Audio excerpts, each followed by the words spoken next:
Great. So let me do this.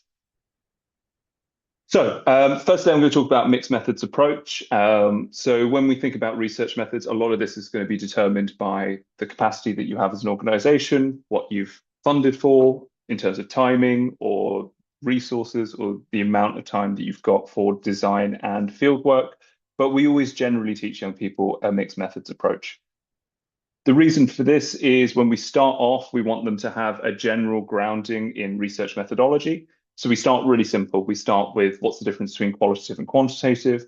We talk about the different research methods. We get them to do a stakeholder mapping. And then at the end of the session, we do question generation. So thinking about just broad questions that they want to be answered before we even think about, okay, which types of research methods do you want to use to answer the questions that you have? So this is the first training we always do with all of them. Generally, the learning objectives is we want them to be able to summarize those key concepts, right? So thinking about the gaps in knowledge, what they do know, what they don't know. If you're doing a piece of research on mental health, this is the area where you start bringing in recent research reports, survey data, all of the relevant things that they should be aware of when doing this research. It's that kind of literature review that you would do in a traditional research project, but a slightly truncated version of that, where you as organizations have to think about what is the best data to provide the young people, what is the most relevant, what is the most up to date, to give them a sense of what the landscape is, to make sure that they are doing a research method that provides new information or new understanding. So really honing down, getting that broad research question, and then here's all the stuff that's related to it. What doesn't it tell us? What do we need to look at? The second thing really clearly is just explain the difference between qualitative and quantitative data. Depending on the young people you work with, not all of them want to go to university, not, many of them may not have done any research before. So it's the real basics of what is qualitative, what is quantitative, what are the strengths and weaknesses of both, and then why do we actually encourage to do mixed methods? Why should we do a little bit of both? And then lastly, to be able to describe each different research method and have a general understanding of what they're good at, what they're not good at, and then in the context of their research question, what would work best for trying to find out the things that they're trying to find out. So in terms of outputs, we always think with all of our training, we try and do a model of learning in the morning and then applied practice in the afternoon. So if you learn about research questions in the morning, by the afternoon, you have a research question finalized. So in the previous session, they would have started to think about research questions and started to have a draft research question. It's probably gone back to feedback with stakeholders in between. And then when we come into this session, the first thing really is to finalize that research question. Make sure that before we even look at methods or even any kind of theory, we are very clear about what's that one question that guides the entire piece of research. That needs to be finished, finalized, unchangeable after this step. The second thing is by the end of the session, they should have chosen their research methods. So which ones they want to do, timelines and dates, roles and responsibilities of who's going to do what, who are they going to target. It's not just designing the interview guide or designing the survey. It's also having an understanding about how they're going to action it, how they're going to deliver it, what the timelines for it, and who's going to be doing what, right? Make sure that they have the support and the capacity that they need from the organization. So they're all really clear of what they're doing next. And you have an understanding of what support needs to be in place for them to achieve that. And then the last thing is a questions mind map. So a general questions draft of, we have a big A3 page and it's just all of the questions that they want to ask. We don't get them to think about write it as an interview question or write it as a decent survey question. At this stage, it's just if you had a young person in front of you, if you had a practitioner from the NHS, if you had a local authority participation worker, whatever the subject is, if you had this person in front of you, what would you ask them? What would you want to know, right? Just thinking very, very broadly, just so they don't have a blank paper when they're coming to design surveys. Then it's more of a question of how are you translating the questions that they want asked into the appropriate format for the method that they've chosen. So qualitative, quantitative, I'm not going to go too much into the other detail of this. These slides are the ones that we go through with young people, but it is always this thing of, what's the difference between the bookcase, qualitative, quantitative? The quantitative stuff I think is a lot easier to understand. It's the numbers, it's how much it is, how many books it is, how much it weighs. the qualitative, it's all the things written here, but it's also getting young people to think about the emotions of it and the why. So we always say, well, this bookcase is made of wood, it's brown, the basics. But then it was given to me, my grandfather is a little bit tatty. I don't care how much it costs. I would never sell it in the entire world. I have like an emotional connection to this, right? It means that I want a bookcase going forward. It's all of the complexities of our thought process and our emotions and why we have those feelings within qualitative. And I think this is really important because generally we find that, especially within a lot of policy research, quantitative is really highly valued. People want large surveys, large samples, really big evidence base. And I think that sometimes bleeds through to young people. They understand quantitative far more, while qualitative it's quite a difficult thing because, as we'll talk about in a minute, it comes in very different formats. It's not just interviews, it's not just focus groups, but there is a real complexity and a richness to the data, and trying to get young people to think about that from the very offset is important. The bit that I talk about with mixed methods is, and I'm not going to run the whole exercise, and this is a slightly outdated example, especially since I started playing five-side, but why I'm terrible at football. We always get them to think about how would you go about researching this? It's not a great research question, but if the research question is, why is Matt Walsham terrible at football? We ask them how they do it qualitatively. So they say, interview people I've talked with, record footage, interview me why I'm terrible at football, don't go behind my back. Quantitatively, it's all the stuff that people talk about in sports programming or down local pub. It's passes, numbers, games, statistics, all of those kind of numbers around football. But the really important question always to pose with this is, okay, so you've done this work, right? And then with the qualitative, everyone says I'm the best player, like I am the linchpin of the team. I am the most important player for the club. But then quantitatively, you find that every game I'm in, we lose. I don't do any running, etc. Why is that the case, right? And it's about trying to identify where there is gaps between both. So if the qualitative is really, really positive, but the quantitative says really negative things, then either we're missing something in the quantitative, either we're not capturing a data point that does reveal my true genius on the pitch. For example, everyone else runs 20 times more when I'm or the qualitative, there is a bias there where everyone knows I'm rubbish, but they just really like me and they just, want me around. So they'll be really, really nice about how good I am, but the numbers don't lie, right? Similarly, backwards, if everyone says I'm terrible, but quantitatively I am great, it means that I might be really good at football, but I am such an insufferable person to be around and such an insufferable teammate that everyone will say anything but nice things about me, right? And that's why we kind of introduce this idea of mixed methods being really important. You need to have it because quantitative, we always describe as the what. It's the what is going on, what is the problem, what is the extent of the thing, and the qualitative is the why. So why is this the case? Why is it a problem? Why do people feel that way? And all research is somewhat limited to a certain extent if you don't have a good basis of both. There is really good research that is just qualitative. There's really good research that's just quantitative. But generally, we advise young people to try and do a little bit of both, right? So not to limit themselves to just 5 interviews with young people, but to do a survey of 50 young people, or not just to do a survey of 200 young people where everyone ticks agree or disagree, but to actually have those sit down, in-depth conversations with young people about why they might be answering some of the things in the survey that they are.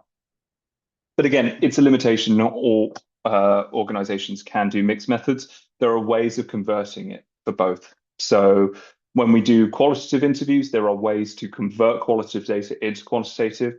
So for example, if you're doing a big interview about employment services, and there's a couple of questions on the job center, you can code words by negative or positive. So you could say, 76% of young people, when asked about the job center, had a negative response, or they said a negative word, or 35% used a word or a variation of scary. They said it was scary, intimidating, whatever it is. And similarly with quantitative data, as we'll talk about with survey design later, you can have open box questions. So you can actually get really rich data. Some young people will just write, I don't know. Others will take the time to write an entire essay within that open box. So you still can get really rich data with quantitative. So the lines are a little bit blurred, and there's ways of capturing both types of data, even in more traditional quant methods or qual methods. So then we go over the grounding of it. I'm not going to go too much detail. In-depth interviews, it's just one-to-one, engagement. We see a lot of this being done online now as well, especially because it's all recorded and the transcription's way easier. It's more flexible geographically. It still works better in person, we find. We do a lot of online in-depth interviews, especially when it's young people talking to practitioners, um, because that power dynamic means that there's less relationship building needed. Practitioners are generally more generous with their time and a bit more generous with young people interviewing them. In-person interviews still works best when it's young person to young person, those peer interviews, because then you have that time beforehand to build those relationships and to put someone a little bit at ease. And there's always the typical stuff that people, take attending an interview on a bus with music playing and loudness, and then it makes the data collection and the transcription and all the stuff harder. There's different types of interviews in terms of the interview guide. This is important in terms of design. We go from structured interviews all the way to the least structured, which is a focus group, which, if not facilitated well, can just be chaos. Structured interviews, I always say that I could just replace them with ChatGPT because there is no room for variation. The peer doesn't really have, the agency to do follow-up questions or to interrogate something a little bit more. They have to be consistent. They have to just ask the questions on the page. Semi-structured is the one that we always go for, where we have an interview guide that the peer researchers have designed and they understand. But the thing that we always focus on is the follow-up questions, right? It's the questions that aren't written down. It's how do you ask questions between those questions based on what you've heard, to interrogate it a little bit more. And actually, semi-structured interviews is the most important for peer research, particularly because you're trying to get those young people to engage with the topic, to engage with the interview, and to generate follow-up questions based on their own lived experience and their understanding of either the subject or the geography, right? So a young person will say, I don't use that park, it's really unsafe. And that young person doing the interview who lives in that area, who uses that park every day, they understand the geographies of it. They understand where the lighting's good, the lighting's bad. They understand generally where they feel unsafe on it. And it means that their follow-up questions can be far more tailored to that. Like, are you talking about near the tennis courts? Yeah, there's no lights there. And then it also, that relatedness creates a more trusting relationship. And you're trying to move away from a more formal interview into just a conversation between you two young people, right? Where the interview guide takes almost a back seat and just gives the scaffolding for the young person to go through the topics to make sure they're not missing anything, but facilitating a good conversation. Unstructured or focused interview, we don't do with young people generally. They have to be so on top of the brief that they can just conduct an interview offhand, right? Like think about your mastermind subject, the thing that you know the most about. That's the sort of thing that you could do a unstructured interview on because you just know every single topic in and out and you can just kind of come up with questions on the spot. And then lastly is the focus groups. So focus groups, really, really good, really useful. We always use this example because, focus groups are most commonly used in marketing. What do you think of this new shoe? And the person who's designed the shoe is behind the mirror, either crying or cheering, depending on what people say. Generally, with focus groups, it's all about the sample. So it's more about the organization recruiting the focus group to get a wide opinion in it. Almost you kind of want some disagreement. Focus groups don't go as well if all 9 people are all agreeing on every single topic, because it's actually the conversations between participants and focus groups that is really important. Focus groups are the easiest to do for an organization because you can get a lot of young people in a room on a single day, have some pizza, and then bam, you've got a sample of 6 young people with an hour's work, right? The tricky thing is, and the thing that I think people underestimate, is how difficult they are to facilitate, especially for a young person. If you've got an 18-year-old girl and you've got a focus group of 15-year-olds, majority boys, it's a really difficult thing to do. So you either need far more time training and doing the capacity, or you need to spend a bit more time doing rule setting and, agreements at the beginning to make sure code of conduct is there. But generally, focus groups are really difficult, and they slightly rely on peer researchers having existing confidence and soft skills if you don't have that time to build it. There are other types of qualitative research that we talk, and again, this is slides for young people, even though it's probably Borat is an incredibly dated reference, but participant observations. This is the example from ethnographic studies where instead of doing a bunch of interviews about how well a youth club is running, you get the young person to just attend a couple of sessions, right? They don't say anything, they don't do interviews. They just go as a participant, they make observations, how it's run, what's going on, what the other young people are reacting to it, and then they take notes. It's a way of just engaging something. This works particularly well for peer evaluation. If you're trying to evaluate a service, for example, CV training or CV writing, get the peer researcher just to go along, take part, and then take notes, right? Just to evaluate it that way. And you can also grab a couple of people afterwards to do some follow-up interviews as well. There's case studies as well, trying to explain case studies to young people. And we tell them if there is a person that you've spoken to and they're just the best example of, and they cement everything that you are thinking about or worried about, or, exactly what you're trying to say, then how do we do a little bit more work with them to do a case study? So this is basically following up an interview that you might do with a young person and then spending a little bit more time getting a bit more detail from them, getting a few more quotes to write it up as a broader case study that is emblematic of the larger problem that a lot of the interviews are facing. Then we've got stuff like projective techniques. And I always use the Rorschach test, which is, absolute nonsense in modern science, but it's always fun to see young people guess whether it's a dragon or a butterfly. But projective techniques are generally real. They are more in creative research. Creative research is basically qualitative research. But it's all those things of what's the first word that comes to mind when you think of CAMS, or if you had to choose a song that would play in the trailer of your biopic, what would it be? It's all the stuff where they have to think about something or they project a feeling onto something. They very typically use this with politics, like hold up a picture of Keir Starmer. What's the first word that comes to your mind? Do you trust this person? It's all of that stuff where they're reacting to something without very little information. And then the next we do surveys. So surveys very much quantitative. We talk about factual surveys and then attitudinal surveys. They're kind of very raw. This is the fact, and versus here's the question about how you feel, what you think, and stuff that's a little bit more subjective. Really, it's really important, especially with quantitative data. With qualitative data, we generally train it by getting people to do it, right? We come up with a brief interview guide and we get them in pairs and we start doing it. And I think by having those conversations, they see the value of it, especially when they have to report it back, right? Quantitative, we do a lot more YouGov surveys and fun examples because one, it gets them to be a little bit data literate. It's that thing of, okay, what's the easiest animal to fight according to Americans? What's the lowest? Getting them to identify the lowest and the middle point and the highest, but then also getting them to identify gaps. So, what's easier to fight, an eagle or a goose? And they say a goose, and then you get them to identify why, and they say, well, goose is 31% points, right? Gets them to think about why quantitative data can be quite useful, just broadly summarizing experience. But then we talk about the breaking down. This is the true power of quantitative data to try and always communicate with them. It's not just the yes or no, 80% said yes. It's the breakdown of the data that you can get with a larger sample size. So we can break data down by gender, by culture, by ethnicity, whatever you choose to do in the survey. So data is based on the same data as before. What could you fight unarmed? And as you can see, there is a difference in gender and there is a difference within culture. So, I would ask who's more confident as a culture, Americans or the British? And they would say Americans, and then you get them to explain why. Who's more confident, men or women? Men are generally more overconfident. What is the percentage gap?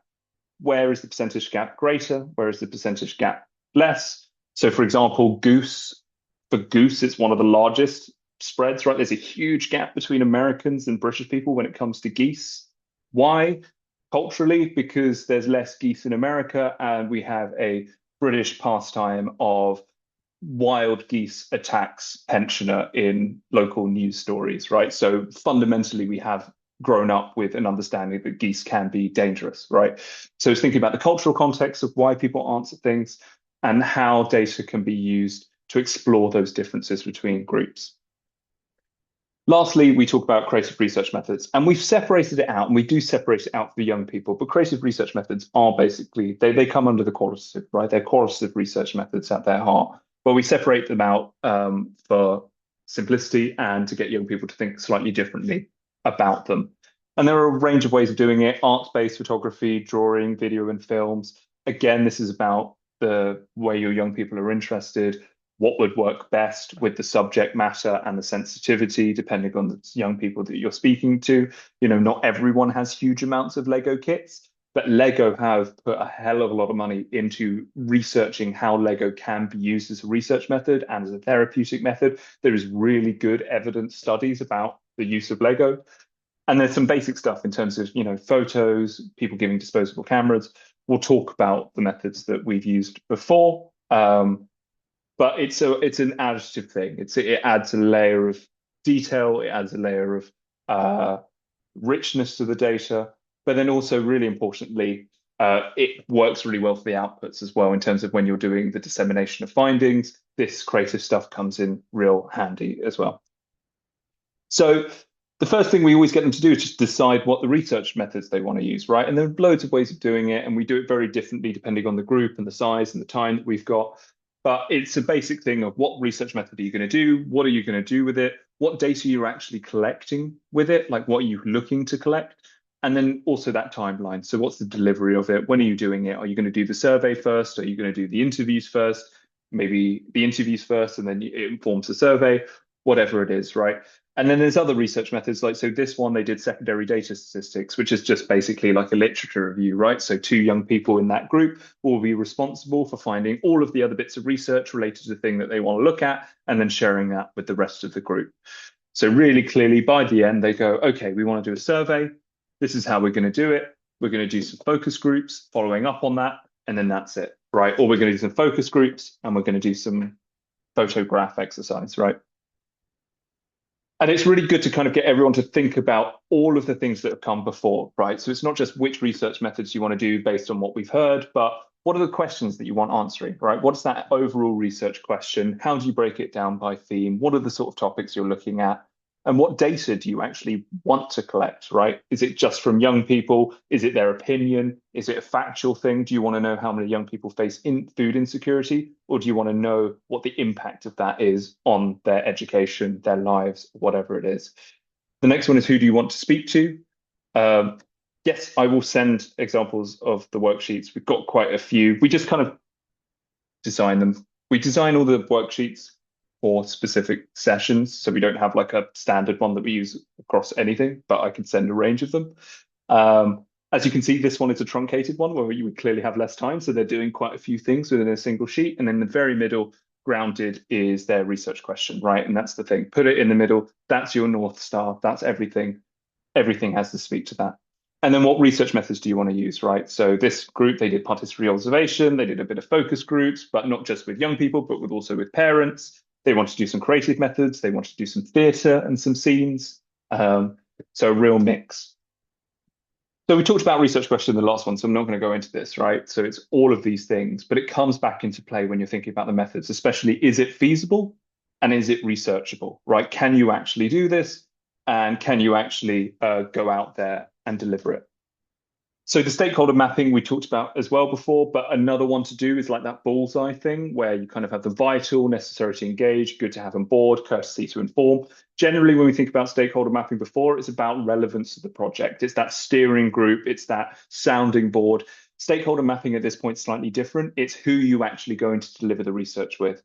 Now, if we put our research method hats on, who are you researching for the methods, right? So in the very middle, if you're doing something on employment and getting young people into jobs, in the middle might be neat young people or unemployed young people. Then necessary to engage, slightly further out, you might do employment services or job centre staff or employment teams at local authority. Then people you might want to speak to, but if you don't have time, it will probably drop off a little bit. Might be like schools or colleges or whatever it is, right? So it's a different type of stakeholder map to really get them to focus in on who their prospective participants are for their research methods. Because then that allows them to design it, right? They might want to go, hey, we really need to speak to teachers, even more than young people. We need to speak to teachers. Then they have to think about the realistic ability for them to do a focus group with teachers or a survey with teachers. Do they have access into the schools? Do they have those existing relationships? You're not necessarily going to get teachers to give up their time. Well, I mean, they might, but you might be less likely to get them to have a disposable camera for 3 weeks and take pictures of what being a teacher mean like to me, right? Because then they have kids in the thing and consent's a problem, and they can't just take pictures in their disposable camera in school for a research project. So it might be easier to get them to a focus group, right? So it's all of these things of just who are we actually going to do, which informs the delivery plan, but then also how easy is it to engage the people that you want to engage with, which informs which methods you use. And then lastly, we get them just to kind of write all the questions that they have, right? So giant flip chart paper, let's just work in multiple groups. You don't want 8 or 10 of them in a single group. If you've got 8 or 10 of them, break them into 3 groups, and you kind of see where the common questions between all groups are coming up. But you just get them to write it down. This person said, how are you feeling? What type of support do you currently have? Blah, blah, blah, blah, blah. And then the next stage after this, once they've chosen their research methods, think about what questions work best, right? You're not going to ask how are you feeling in a survey. I mean, you might, but it would be probably more effective in an interview, right? That's the starter question for an interview. What types of support do you currently have? Probably better for a survey, right? Because if you ask a young person what types of support do you have, that's a very broad question. I guess my family, friends. Well, in a survey, you can be like employment support, CAM support, blah, blah, blah support, and then they can have a tick based on, the prompts and reminders. But first, it's just a mapping of the questions. Similarly, people do it in different themes, and they start to think about what the potential answers are. People always run ahead. So, what influences your political understanding, and they'll start to kind of come up with some of the topic areas as well, start to do a little bit of that survey work. But again, really keep it broad at this point. And then mind maps as well. So one young person wanted to do a drawing of what the issues are. So they were looking at climate and the environment and clean skies and clean streets. They wanted to draw a clean street in the future, what they thought a clean London street would look like with solar panels and trams. And then it helped them visualize what that end goal of the research would look like, right? So they knew they had to ask questions about solar panels and renewable energy. They knew they had to ask questions about tram and parks and sustainable food, right? They had a little supermarket there where everything is organic. So it gets them to help them visualize all of the different topics and things that they need to be considering. Because sometimes if you just have a mind map or just a list of questions, it can be quite hard to visualize it, especially with a topic like climate change, where there is a multi kind of sector different response to it. So I'm going to talk about in-depth interviews now very quickly. This is just how you would go through designing it.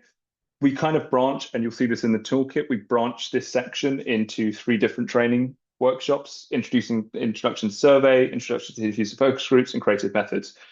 Again, it's more of a pick and choose depending on which one. If you only have capacity and time to do a survey, we would just do A, right? Or we just do B, or we do A and B, or we do B and C, right? It depends on what they've chosen, depends on what they want to do. But the learning output should always be the same, right? They should have designed that research method. They understand how you design that research method, and they should have a draft idea of what's going on.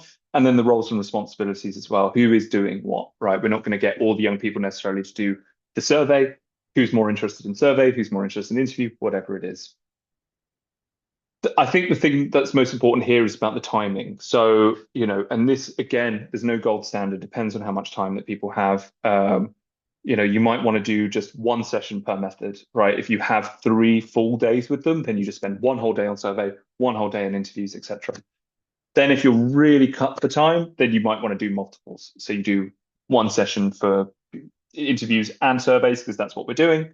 And then if you're really, really truncated, or you're just doing like 1 thing, then you try and do not only the design, but also the training. So you would design the interview guide in the morning, and then you spend the afternoon getting them in pairs and using the interview guide, practicing their interview techniques, getting them ready with the consent and all of the other practical stuff, right? So you can spend a whole day just designing and training for 1 method, and then they're ready to go. Or you can take your time a little bit and spend a whole session designing, right? It depends. We've done a variation of all of them depending on the length of the project.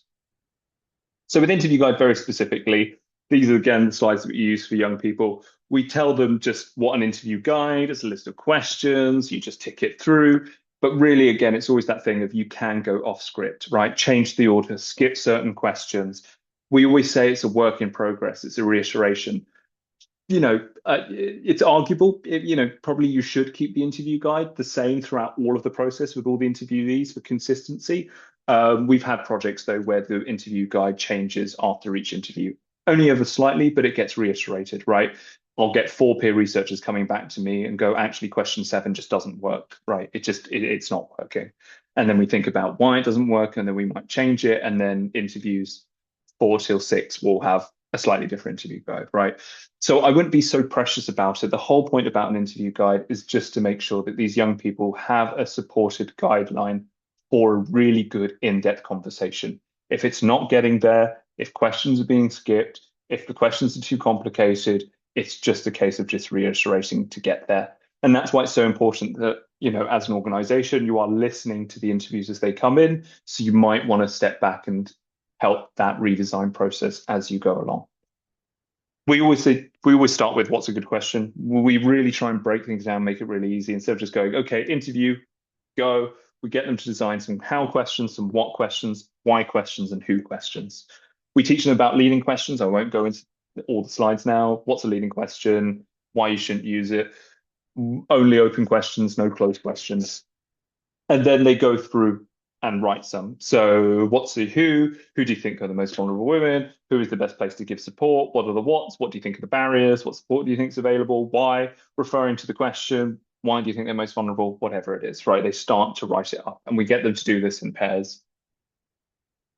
But then if your group have a little bit more understanding, you can group it in a different way as well, right? So this is the impact of leaving care. And instead of going who, what, why, how necessarily, we have what's the questions that you want for about trust and trust in care? What's the questions you have about trusted adults?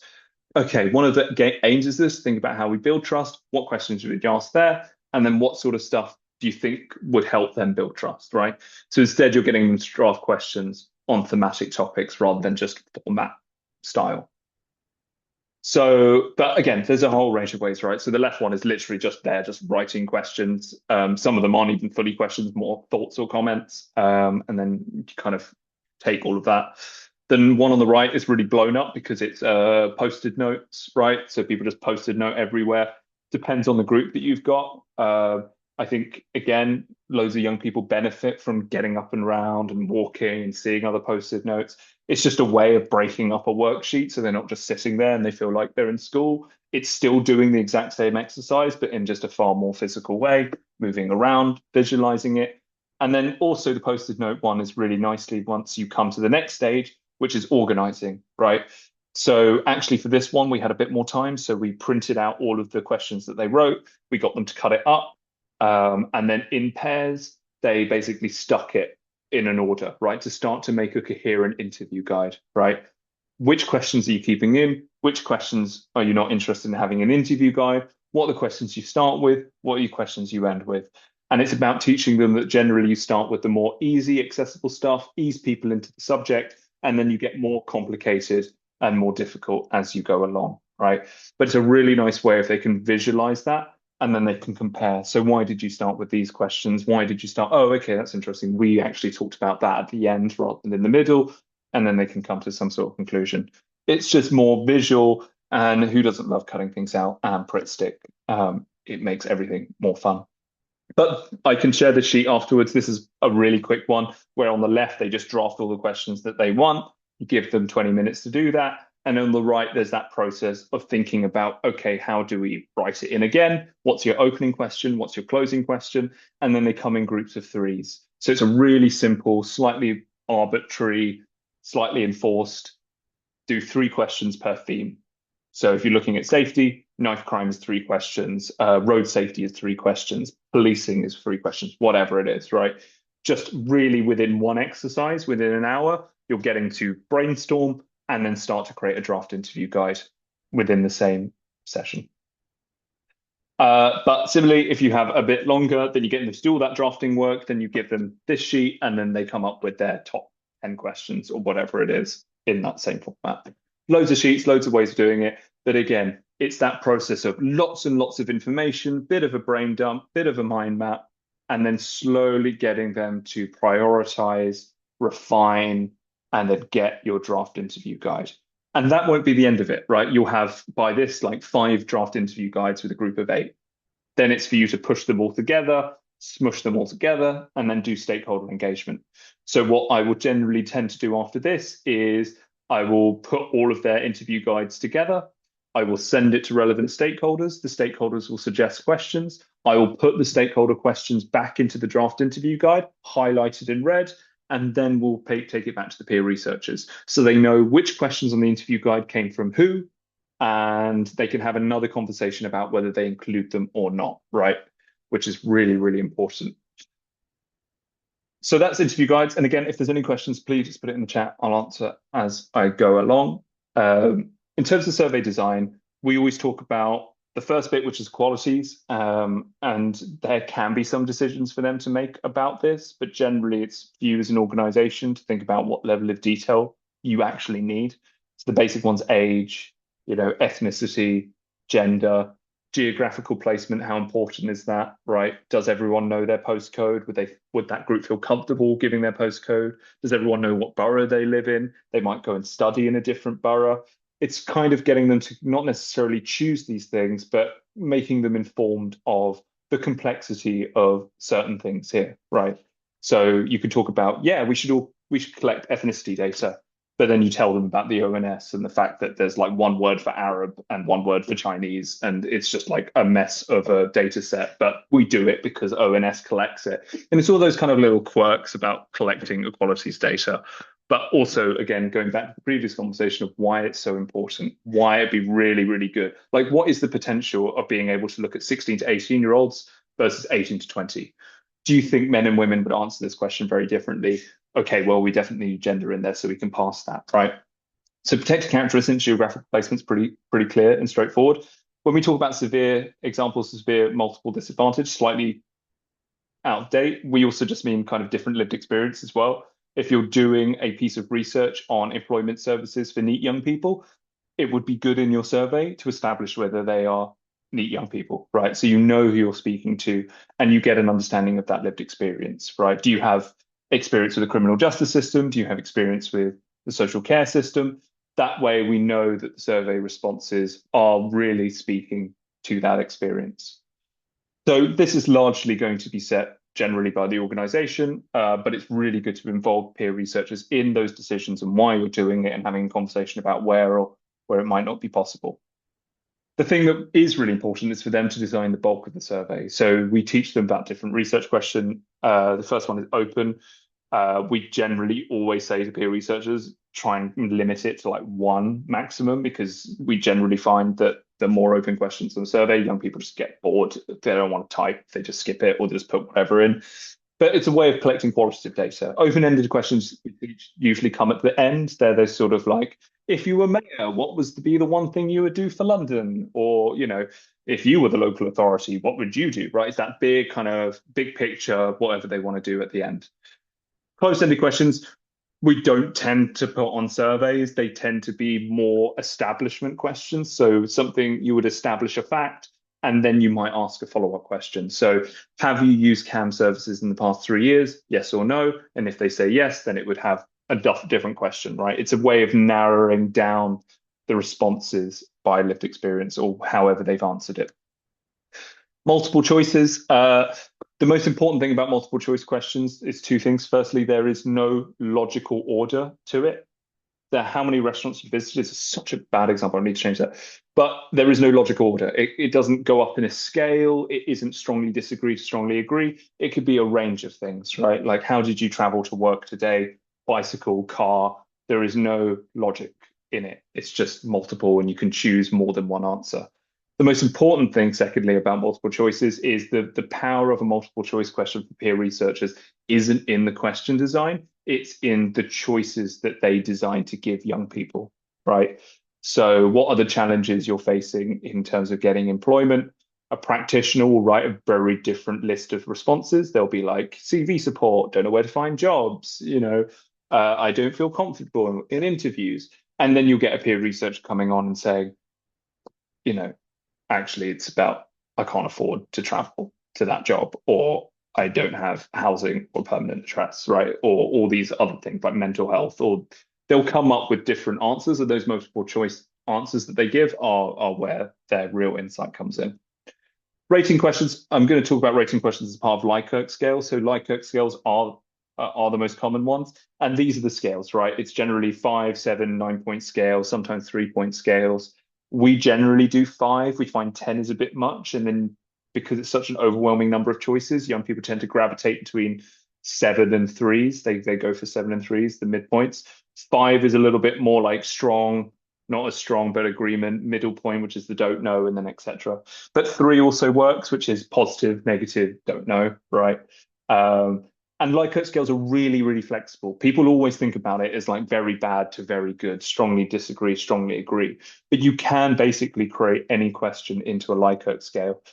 So this is what we do. We get them with a worksheet, and they have a section for every single different type of question. And then we get their question mind map, and then we get them to translate some of those questions into a Likert scale question. How do you translate that question into multiple choice, into open choice, open box, or whatever it is, right? So they can just start writing it. So Likert scales here, multiple choices there. They have to write down the multiple choices, and it just gets them to start drafting loads of survey questions, and then you do that prioritization afterwards. But this is the thing that we teach. Likert scales are really, really flexible. So you can do it on satisfaction, from very satisfied to not satisfied, likelihood, very unlikely to very likely, level of concern. We can do it on agreement. We teach agreement is probably the one that is the easiest to do, because you could just say like a really strong statement. But then it's about teaching leading questions. I mean, obviously, you say a question like, "I don't think politicians represent people like me." It's quite a strong statement, but then you can do that, right? You couldn't do that with something else. You couldn't be like, "How aware of you that your politician doesn't represent you," or whatever, right? But within agreement, it can be a bit stronger. So generally, young people go for agreement because it's a lot easier. But then there's frequency, never to always, awareness, very unaware to very aware, right? So most questions can be worded as a Likert question. Familiarity, quality, importance, understanding, enjoyment. So the process for all of it is we always re-examine the research question. We teach them all the different survey questions. We get them to mind map out all those different questions from Likert, write it as a different type of survey question. We get them to choose which ones work best. It's that prioritization thing. And then we get them to do the survey, right? So we get them to order it out in the flow. We always do this thing called a paper survey, whereas you just do a paper edit, right? Where everything's on paper, you're looking at it and you're thinking about it, even before you put it on a platform or put it digital and do all of that work, right? Make sure it works on the page. And then we get them to do it and then see how they would change it. So this is an example that we did for the Museum of London. We got them to write all of these different research questions. And yeah, we cut it all out, or they all cut it out. They put it all down on a table. The first thing was to theme it by topic, which topics have loads of questions that they were super interested in, which topic only had about 6 or 7 questions. Then we all gave them different colored markers, and they had to mark which ones they thought were the biggest priority, right? So they started to sort it a little bit by what's really important, what needs to be in there.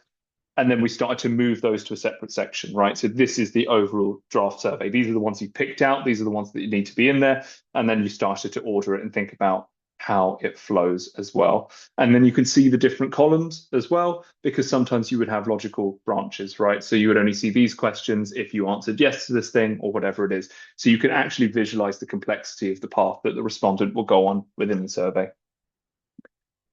Very, very lastly, this is the last section, but always probably the most visual and fun, is creative research methods. I'm just going to talk through some examples that people have used. So I'm talking about the Lego one because the Lego workshop, please have a look and see how it works. This isn't us. This was Young Brent. It was Young Brent Foundation, my colleague. Just getting people to design logos and Legos. We had a person who was working, and they designed it was a practitioner, and they built a very, very big grey house. All these young people designed really colorful things, and this person had just built like a solidly grey house. And then it was revealed that they work in like the civil service at DWP, and everyone was like, well, that makes sense, right? I mean, I don't know too much about Lego, but there are some really great people who do some fantastic, genuine like research with it. So please have a look at it. The most one that people are more commonly familiar with is photo exercise. So this was from University of Hertfordshire, getting co-researchers to experience to talk about their lived experience through photography and conversation. So it was looking specifically at care experienced young adults, and they were given a camera or they were asked with their smartphone to take pictures and then share that, right? And the pictures obviously tell 1,000 words, but the other part of it is getting those young people to explain why they took the picture they took, right? So we had a bunch of care experienced young people. They were doing an evaluation of the service that helps them get into independent living. And one of the questions is, what does independence look like to you? And it would be different for everyone. You get a young girl taking a picture of her opening the doors with her keys to her new place for the first time. You'd get someone doing a radiator key or whatever. And it told a story when they explained how it made them feel, why like bleeding a radiator made them feel independent. It kind of gave you a really deep sense of all the different drivers of agency and independence and how that looks really differently for every single person. And also, it was such a wonderful visualization because you can put all 40 photos up, right? And then you could just tell a story of the everyday experience of independence for care experienced young people.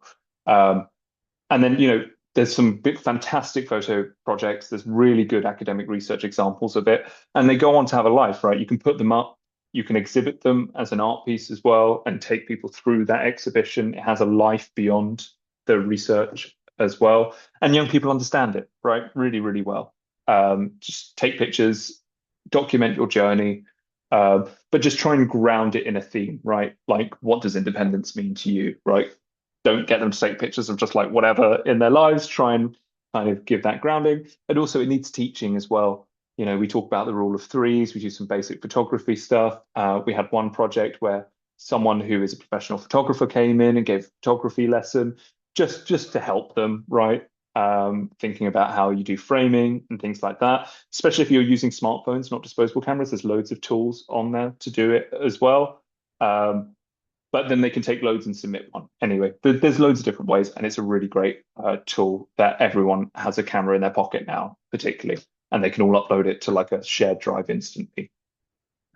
Next one's visual stuff, like where you get people to make things. So this is the root, trunk, and leaves. So the roots are thinking about the problems. The trunk is kind of the supporting organization, all the structures, and then the leaves are the solutions, right? And it's a way of building a arts and crafts piece that actually also serves as a research vehicle because people have to think about what problems are and what solutions they'd like to see. And it's a really nice visualization. And you can do this after one session, right? You can build this tree in a 2 hour session within a workshop, and then you put it up. It also serves as research. It's just thinking about how you get qualitative data, just writing words and then visualize it in arts and crafts. The next one is art, just straight up art pieces. You can get young people to do artwork based on, their views on something. So, how they view London in the future. But this is slightly different. So one of the peer researchers for this project, she was super interested in art. She did loads of paintings in her own time. And what she did is we were like, put your own opinion to a side. Here is the transcripts from 5 focus groups of young people, right? And those focus groups focused on what young people thought their city is going to look like if we don't solve climate change and if we do solve climate change. And then she took everything that those people said in those focus groups and used it to create these images, right? So someone very specifically talked about robots running everywhere and homelessness, and that's depicted. Another person talked about the fact that, we'd have more green spaces and we could do more community stuff. And that's why a market really centered us really heavily. One, it's about that peer researcher's artistic interpretation of what she's heard, but it's also drawing on all the young people's voices from the focus groups that she listened to as well. And not only is it a great visualization, but it's also a good piece for the output. Then you've got visual scripting, visual storytelling. This is a fantastic artist called Drew, not a young person, but what he does is we invite him into a session. So they might be a focus group session with young people, and he does this piece of work during the session. He draws it as he goes along, as people have conversations, as people move on to the conversation of sleep. He starts to draw the sleep thing, starts to quote.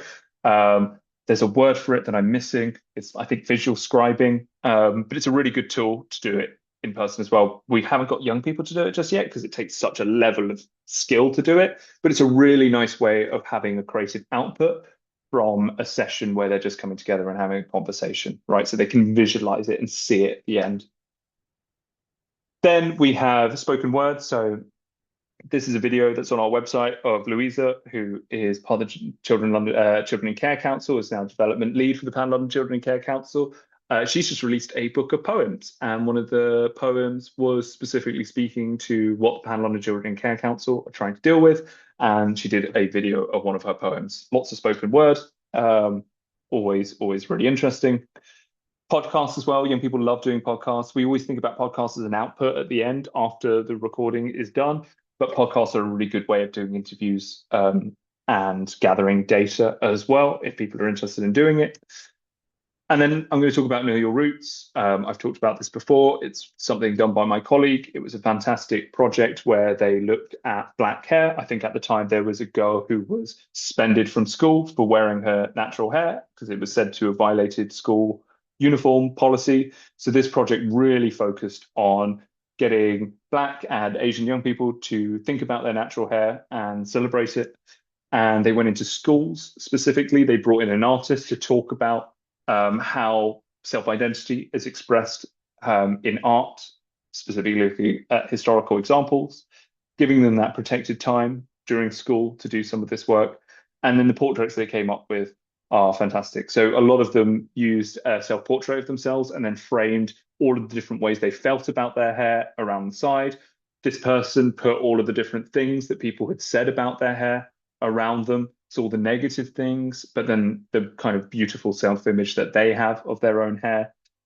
And they also did collage as well. So these two young girls worked together to kind of create this beautiful image where they're wearing, you know, clothes from their culture. They have colors that are represented from their culture.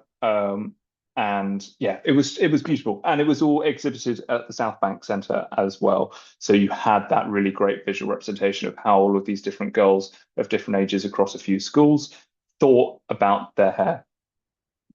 And then it's all those other things around it, right? So instead of just bringing together young people to talk about their hair, it's about what we're giving back. So at one of the sessions, there was teaching about how to look after black hair, and there were hair solutions and then hair braiding classes as well. So it's not just getting them an instructive process to come in, do an interview, and to leave. It's also getting them to engage with learning about their hair, talking about it, applying their learning as well. And then those conversations will, while they're doing that, also feed into the research as well.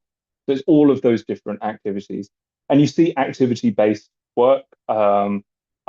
People don't necessarily class it as creative. I think it is, right? If you're doing a range of focus groups in a football match, a five-a-side, right? And then you find a way of incorporating qualitative research into a sports activity, that's the creative method for me, right? Because it's a different way of doing that work. All of the stuff around Know Your Roots, which has got a lot about the arts-based stuff, is found on the Partnership for Young Ireland website. Know Your Roots resource pack, I will link to that. That is a really good beginning point for it. And then lastly, I'm going to talk about digital collages. This is done on Adobe Express. This was done in an hour, and this was looking at Latin American young women. This first one was about how people who aren't Latin American see Latin American women and their identity. Very visual, very pop arty, kind of tongue in cheek, but actually says quite a lot about how they think Latin American people and Latin American women are stereotyped. This took an hour. They just grabbed some images online, they cut them out using the magic eraser tool, and they just stuck it and then positioned it. Then they had a second hour to do it again, but to think about how they see their identity. And you can see it's like night or day, right? Loads of references that I don't understand that come from their own history. A lot more muted color palette as well compared to the really bright, kind of almost cartoonish stereotype one here. And loads of individual inspirations and experiences, right? And the point about it is it's a beautiful image, but you need them to explain it, right? You can see the little cartoon character at the bottom there from Emperor's New Clothes. That came specifically from one young person, a young woman who was Mexican. And she said that Cuco from Emperor's New Clothes and New Groove was the only representation she saw of her culture growing up, right? So you don't know why he's there, but you need the peer researchers, whoever's created the work, to explain all the different references, and then you really understand why they put it there, the depth of the work as well. And then very lastly, video work as well. But I will talk about that in the outputs, but it's a great way of getting young people to write a video script to talk about findings as an output, but also to do some of the research, right? Where they want to talk about an area, they'll go through the area, film the area, talk about the area, just getting them to also act as videographers and editors too.